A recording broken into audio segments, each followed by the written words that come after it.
বেটা একটা 365 দিনে, এক বছরে তো একদিনও মনে পড়লো না তো মানুষের বাচ্চা বেটা, মুসলমানের বাচ্চা এত বড় নিকৃষ্ট হয় বেটা?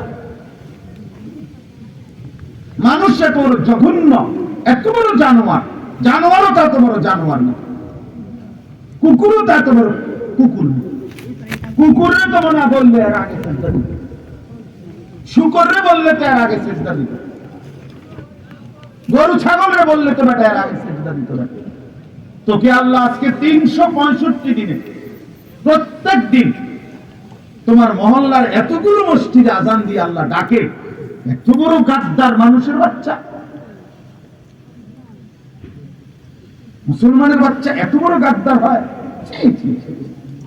ঠিক ভেবে দেখো একজন, 1 মিনিট ভাবো, 1 সেকেন্ড ভাবো, একটা বার ভাবো, কিভাবে সম্ভব? কিভাবে সম্ভব? প্রতিদিন মিথ্যা বলা,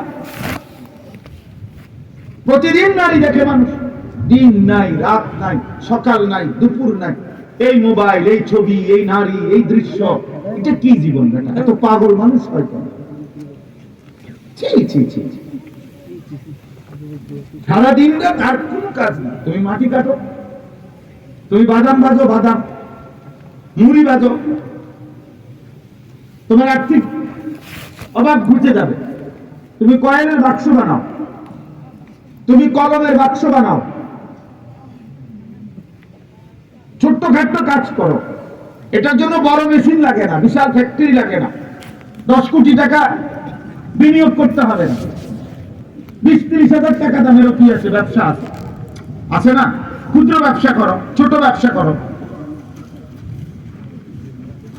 আমি কুমিল্লা মুরাদনগর এক ভাই আছে আমার পরিচিত, উনি আমারে বলছে একদিন, কয় আমি ছোট্ট মেশিন দিয়া, কয় আরে মোমবাতি বানাই নিজে ঘরে, অবসর টাইম অল্প অল্প করে বানাই, আমি পরিচিত কিছু কিছু দোকানে যাই, তো আলহামদুলিল্লাহ হুজুর যাইয়া থুইয়া প্রত্যেক মাসে 55,000 টাকা আমার লাভ হয়, মোমবাতি বানাই।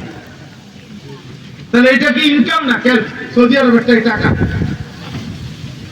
তাইলে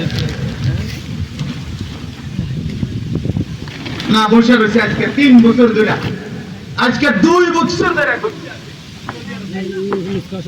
বিদেশ, বিদেশের লেগে বই আছে, এই বিদেশ একদিন না যাইব, একদিন এই টোটো করে ঘুরবে, মানুষের বেডি দেখবে, মোবাইলের নর্তকী দেখবে, আর এই চুল চেহারা জন্তু জানোয়ারের মতো বানাইয়া ঘুরে গেল।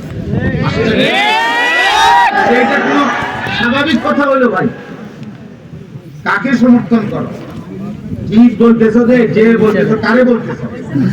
তোমরা বাদ দিয়ে অন্য কারে বলতেছো, তাহলে কি সমর্থন করতেছো? এটা বুঝেন না নাই? তোমরা তোমরা বাদ দিয়া কোন এলাকার মানুষের যে করতে আসছো, কারে নিজেকে ভাবো ভাইয়া, নিজেকে ভাবো, নিজেকে নিয়ে ভাবো। আত্মমর্যাদার অনেক বড় নিয়ম, আত্মসম্মান, আত্মসম্মান। দুনিয়া তো অভাবে করবো, আল্লাহ না, আল্লাহ পাকে ফয়সালা করুন। হালাল রিজিক তালাশ করো, অসুবিধা নেই, দুনিয়া কামাই করো তো নিষেধ না, কিন্তু হারাম করা নিষেধ। আল্লাহ আমাদেরকে বুঝ দান করে। আমি অনুরোধ করি বাবা, অলস মানুষ, বেকার মানুষ, এই মৌলানা সাহেব, আমি এখন গাড়িতে বসতে বসতে বলছি, মৌলানা আমরা যে পরিশ্রম করে, আমরা পরিশ্রম করা দরকার, একটার পর একটা কাজ করতে হবে। এই কাজ করতে করতে, মেহনত করতে করতে একদিন মরে যাব, খালাস। এইখানে গাড়ি থামা পর্যন্ত আমি আমার 2 জন মানুষের আত্মীয়, আমার স্বজন, ডাক্তার দেখানো দরকার, কালকে ডাক্তারের সিরিয়াল দেওয়া হয়েছে, দুজনের কাছে ডাক্তার ঠিকঠাক করে, একজনের ডাক্তারের সিরিয়াল 1টা বাজে, একজনের ডাক্তার 3টা বাজে, ঠিক করে কে যাবে এটা বলে ঠিক এ নামছি, আবার বয়ান শুরু করছি।